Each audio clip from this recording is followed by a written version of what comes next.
Hello students. मैं हूँ आरती पाटकर। आज मैं सीबीएसई बोर्ड के लिए 6 स्टैंडर्ड के बच्चों के झांसी की रानी ये पोएम पढ़ाने वाली हूँ। झांसी की रानी पता है ना आपको कौन है? लक्ष्मीबाई। लक्ष्मीबाई का नाम आपको पता है क्या? लक्ष्मीबाई का पहले का नाम था मनकर्णिका तांबे और उनकी शादी के बाद यानी विवाह के बाद उनका नाम पड़ा लक्ष्मीबाई नेवाळकर। उनकी शादी झांसी के राजा गंगाधर से हुई थी और जिसके कारण उनका नाम हो गया लक्ष्मीबाई नेवाळकर। सिंहासन हिल उठे राजवंश ने भ्रुकुटी तानी थी। बूढ़े भारत में भी आई फिर से नई जवानी थी। गुमी हुई आजादी की कीमत सबने पहचानी थी। दूर फिरंगी को करने की सबने मन में ठानी थी। चमक उठी 57 में वह तलवार पुरानी थी। बुंदेले हर बोलो के मुँह हमने सुनी कहानी थी। खूब लड़ी मर्दानी वह तो झांसी वाली रानी थी। ये जो कविता है वह सुभद्रा कुमारी चौहान जी ने लिखी है और उसमें उन्होंने झांसी की रानी के बारे में बहुत सारी जानकारियाँ दी है। उनकी जो मृत्यु हो गई थी, वह 1857 के प्लासी के लड़ाई में हुई थी और इसका वर्णन उन्होंने किया था कि ब्रिटिशों ने अपने भारत में कब्ज़ा कर दिया था और उन्होंने धीरे-धीरे छोटे-छोटे राज्य करते-करते उन्होंने पूरे अपने भारत पे अपना कब्ज़ा कर दिया था। और उसी में उन्होंने झांसी की रानी के पति जो थे गंगाधर जी, उनके मृत्यु के बाद वह निसंतान हो गई थी और इसी का मौका देखकर उन्होंने अपनी झांसी हथियाना चाहा और जब ये बात उनको पता चली तो झांसी की रानी अच्छे से झांसी की रानी तैयार हो उठी थी अंग्रेजों के खिलाफ युद्ध करने के लिए और यही कहानी इस कविता के माध्यम से अभी हम पढ़ेंगे। सिंहासन हिल उठे। राजवंशों ने भ्रुकुटी तानी थी। सिंहासन यानी राजा जिस थ्रोन पे या जिस चेयर पे बैठते हैं उसे कहा जाता है सिंहासन। और अंग्रेजों ने जब झांसी को लेना चाहा अपने कब्जे में तब सारे सिंहासन हिल उठे और राजवंशों ने भ्रुकुटी तानी थी। भ्रुकुटी का वैसे तो मतलब है आईब्रोज पर भ्रुकुटी तानना एक मुहावरा है। उसका मतलब है अतिशय गुस्सा करना या क्रोध करना। तो सारे राजवंश के जो राजा थे उनको उसका गुस्सा आया। बूढ़े भारत में भी आई फिर से नई जवानी थी और भारत जो अंग्रेजों के हाल अत्याचार से परेशान होके एकदम बूढ़ा बन गया था। बूढ़े व्यक्ति को कैसे सबकी सहायता की जरूरी पड़ती है। कोई ना कोई उनको हाथ किसी ने उनका हाथ थामने की जरूरत पड़ती है। तो वैसे ही भारत एकदम बूढ़ा हो गया था और जब राजवंश यानी रानी लक्ष्मीबाई इन्होंने तलवार उठाई तब उनके अंदर एक जवानी यानी युवा अवस्था यानी उत्साह जागृत हुआ। गुमी हुई आजादी की कीमत सबने पहचानी थी। उनकी जो आजादी उनको वह भूल गए थे, गुम गई थी और यही उसकी कीमत उन्होंने अंग्रेजों के कारण पहचानी थी कि हमारी आजादी की कीमत यानी वैल्यू क्या है। दूर फिरंगी को करने सबने मन में ठानी थी। अभी तो सबने एक निश्चय किया, निश्चय करना यानी ठान लेना। क्या ठान लिया कि ये फिरंगी जो है, जो अंग्रेज है, उनको अपने भारत से दूर करेंगे। चमक उठी सन 57 में वह तलवार पुरानी थी। यानी जो पुरानी तलवार थी, वह ऐसे ही पड़ी हुई थी, किसी के सामने वह संघर्ष नहीं कर रहे थे, पर जैसे 1857 आ गया, सबने अपनी तलवारों को एकदम शार्प बनाया और वह तलवार लेके वह लड़ाई करने के लिए उत्सुक थे। बुंदेले हर बोलो के मुँह हमने सुनी कहानी थी। बुंदेल यानी क्या? बुंदेलखंड, जो यूपी और मध्य प्रदेश के बीचों-बीच जो खंड है या स्पेस है या जगह है तो उसे कहा जाता है बुंदेलखंड।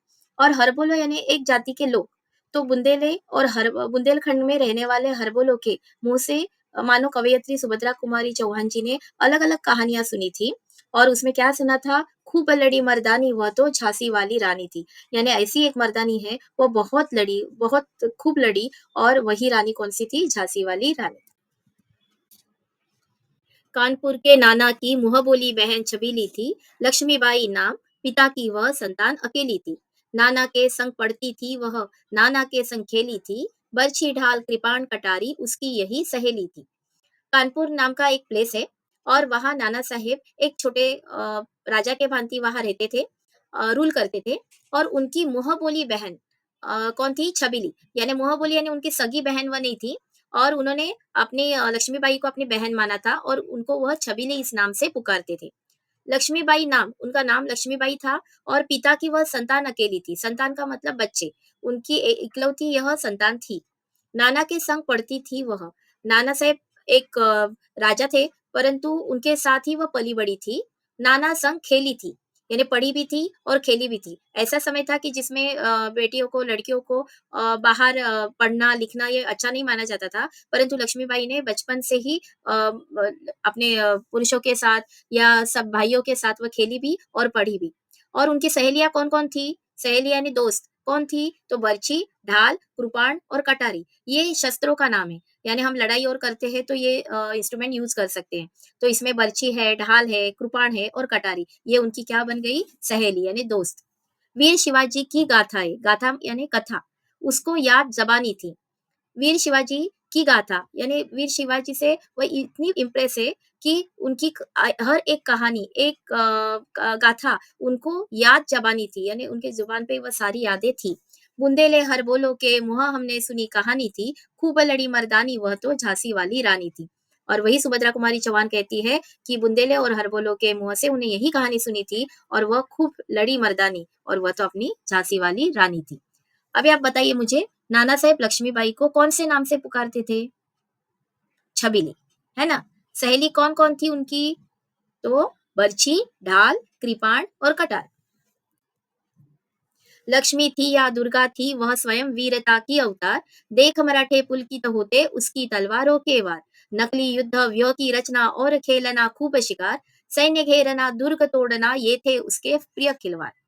अभी लक्ष्मी थी या दुर्गा थी, ये दोनों अपने गॉडेस हैं, भगवान के नाम है, देवियों के नाम है। तो वह इतनी वीर थी, इतनी ब्रेव थी, इतनी साहसी थी कि उनको मानो लक्ष्मी या दुर्गा इस नाम से पुकारा जाता। कभी लगता था वह वीरता की अवतार है, यानी वह ब्रेवरी की ही कोई मूर्ति बन के अपने पृथ्वी पे आ गई है। देख मराठे पुलकित होते, पुलकित का मतलब है आनंदित होना, बहुत खुश होना। उसकी तलवारों के वार, वह जब तलवार इतनी अच्छे तरीके से चलाती थी, तब उसके ये वार देखकर मराठे सब पुलकित यानी आनंदित होते थे। नकली युद्ध, व्यूह की रचना और खेलना खूब शिकार, सैन्य घेरना, दुर्ग तोड़ना ये थे उसके प्रिय खिलवाड़। खिलवाड़ यानी खेल। वह बचपन में कौन से खेल खेलती थी? तो नकली युद्ध करना, फेक वॉर करना, नकली यानी फेक, युद्ध यानी वॉर। व्यूह की रचना यानी कोई भी युद्ध करते समय एक स्ट्रैटेजी हमें बनानी पड़ती है, एक प्लान बनाना पड़ता है। तो ये बचपन में वह खेलने में यूज़ करती थी। और खेलना खूब शिकार, उस समय टीवी, कंप्यूटर, मोबाइल ऐसा कुछ इंस्ट्रूमेंट नहीं था खेलने के लिए, मनोरंजन के लिए, टाइम पास के लिए और जिसके कारण वह शिकार यही उनका टाइम पास था और वह बहुत करती थी। सैन्य घेरना यानी एनिमी के सैन्य यानी सोल्जर आने के बाद उनको कैसे गोल हमें घेर कर उनको पकड़ना है, ये सब सीखना। दुर्ग तोड़ना, दुर्ग यानी फोर्ट, उसको तोड़ना शत्रु के, ये उनके प्रिय यानी बहुत उनको अच्छा लगता था और यही उनके बचपन के खेल रहे हैं। महाराष्ट्र कुल देवी उसकी भी आराध्य भवानी थी, बुंदेले हर बोलो के मुँह हमने सुनी कहानी थी, खूब लड़ी मर्दानी वह तो झांसी वाली रानी थी। जैसे महाराष्ट्र की कुल देवी मानी जाती है भवानी माता, जो शिवाजी महाराज की भी आराध्य दैवत है और वही कुल देवी उनकी भी आराध्य थी, यानी उनकी वह भक्ति करती थी। हुई वीरता की वैभव के साथ सगाई झांसी में, ब्याह हुआ रानी बन आई लक्ष्मीबाई झांसी में। राजमहल में बजी बधाई खुशियां छाई इस झांसी में, सुबह बुंदेलों की बिरुदावली सी वह आई झांसी में। हुई वीरता की वैभव के साथ, यानी साक्षात वीर यानी ब्रेवरी कौन थी? ब्रेव कौन थी? मनकर्णिका। और उनकी सगाई किससे हो गई? झांसी में राजा गंगाधर के साथ हो गई एंगेजमेंट। ब्याह हुआ यानी विवाह हुआ, मैरिज हुआ और वह रानी बन गई और किस नाम से आ गई और झांसी में? लक्ष्मीबाई इस नाम से वह झांसी में आ गई। राजमहल में बजी बधाई यानी राजमहल में पैलेस में सभी बधाई देने लगे, खुशियाँ सेलिब्रेट करने लगे। सुभट बुंदेलों की बिरुदावली सी वह आई झांसी में, यानी एक वीर बुंदेलखंड की वीरांगना इस बिरुदावली, बिरुदावली का मतलब है एक पद या हुदा, यानी जिसको आप बोल सकते हैं कि कोई जैसे आपको बोला जाता है ना गुड गर्ल या कोई पंडित जवाहरलाल नेहरू, तो जवाहरलाल नेहरू ये उनका नाम है, तो उनको बिरुदावली कौन-सी दी है? पंडित। महात्मा गांधी, गांधी जी को बिरुदावली कौन-सी है? महात्मा। वैसे उनको एक सुभट बुंदेल, ये उनको पद या बिरुदावली मिली थी। अब यहाँ देखिए शब्दार्थ है, पुलकित होना, अत्यंत आनंदित होना यानी खुश होना। नकली यानी फेक, युद्ध वॉर, दुर्ग यानी फोर्ट, वीरता ब्रेवरी, खिलवाड़ गेम्स, ब्याह मैरिज, विरुदावली पोस्ट। अभी आप मुझे बताइए, मनकर्णिका या लक्ष्मीबाई के प्रिय खेल कौन से थे? बताइए। नकली युद्ध, व्यय की रचना और खेलना खूब शिकार, सैन्य घेरना और दुर्ग तोड़ना, ये उनके प्रिय खिलवाड़ थे। अभी उनके आराध्यका का नाम क्या था? उनकी आराध्य का नाम यानी जिनकी वो पूजा पाठ करती थी, उनका नाम था भवानी माँ। चित्रा ने अर्जुन को पाया, शिव से मिली भवानी थी। बुंदे लो हर बोलो के मुहा हमने सुनी कहानी थी। खूब लड़ी मर्दानी वह तो झांसी वाली रानी थी। अर्जुन की पत्नी का नाम है चित्रा और मानो चित्रा और अर्जुन का विवाह हुआ जैसे शिव को भवानी माँ यानी पार्वती उनसे मिली यानी उनसे उनकी शादी हुई। बुंदेले हर बोलो के मुआ हमने सुनी कहानी थी। यानी जैसे गंगाधर और झांसी की रानी की जैसे शादी हुई, वैसे ही अर्जुन और चित्रा और भवानी और शिव जी इनका उन्होंने उदाहरण दिया है। उदित हुआ सौभाग्य, मुदित महलों में उजियाली छाई, किंतु काल गति चुप चुप के काली घटा घेर लाई। तीर चलाने वाले कर में उसे चुड़िया कब भाई, रानी विधवा हुई हाय, विधि को भी नहीं दया आई।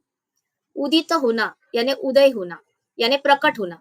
जैसे सूर्योदय बोला जाता है, सूर्य का उदय होना, उदय यानी प्रकट होना यानी पृथ्वी पे आना। तो उनका उदित हुआ सौभाग्य, भाग्य यानी क्या? फेट, नसीब। तो वैसे ही उनका नसीब जो था सौभाग्य, सौभाग्य यानी बहुत अच्छा नसीब।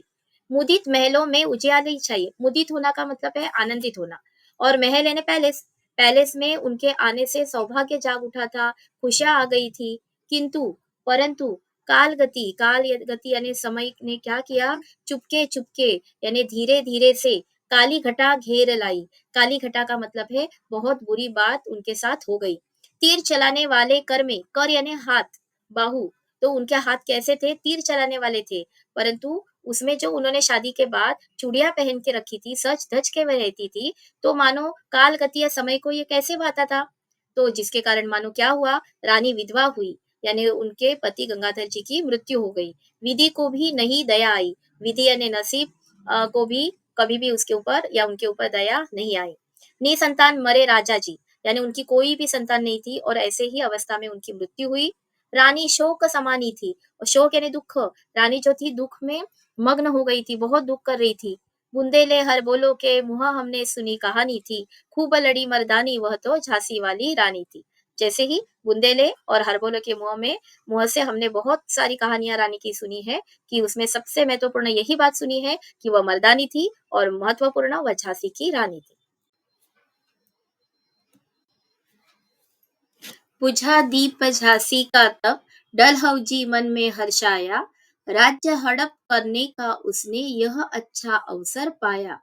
फौरन फौजे भेज दुर्ग पर अपना झंडा फहराया, लावारिस का वारिस बनकर ब्रिटिश राज्य झांसी आया।